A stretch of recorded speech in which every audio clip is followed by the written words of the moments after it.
महाराज जी, सुख एवं दुख की स्थिति में एक समान रहूं, ऐसी स्थिति पाने के लिए मुझे क्या करना चाहिए? नाम जप, नाम जप।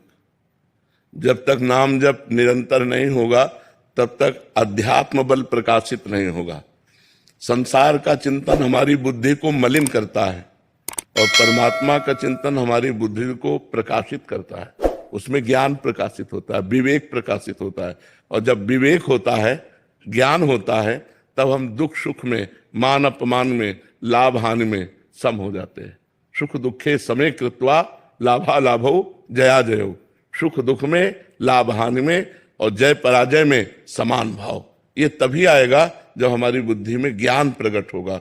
और बुद्धि में ज्ञान तब प्रकट होगा जब संसार का चिंतन छूटे और भगवान का चिंतन हो। जितना परमात्मा का चिंतन किया जाता है उतनी बुद्धि प्रखर हो जाती है, और जितना संसार का चिंतन होता है वो बुद्धि बढ़ेगी लेकिन प्रखर नहीं होगी।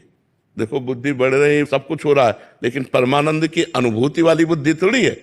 परमानंद की अनुभूति वाली बुद्धि तो विवेक की तरफ से मिलती है। होए विवेक मोह भ्रम भागा, तब सब विषय विलास विरागा। विवेक प्रकट हुआ, मोह का नाश हुआ और परमानंद की अनुभूति हुई। क्या दुख क्या सुख, आपका स्वरूप दुख सुख दोनों से परे है और देह दुख सुख से युक्त है, और मैं देह हूं नहीं, ऐसा ज्ञान हो गया तो समता को प्राप्त हो गया। अब कोई हमारी निंदा कर रहा है, कोई हमारी वंदना कर रहा है, तो है कौन? मेरी ही तो आत्मा है। तो जैसे अपनी दांत से अपनी जबान कट जाए तो हम किसको गाली देंगे?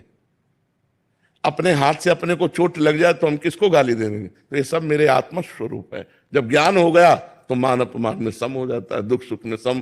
पर ये है कठिन, इसीलिए नाम जप करे, भगवान का नाम जप। कलयुग में नाम जप के प्रभाव से वो स्थिति प्राप्त होगी जो ध्यान के द्वारा सतयुग में, और यज्ञ के द्वारा त्रेता में, और पूजा के द्वारा द्वापर में, वही कलयुग में नाम के द्वारा स्थिति प्राप्त होती है।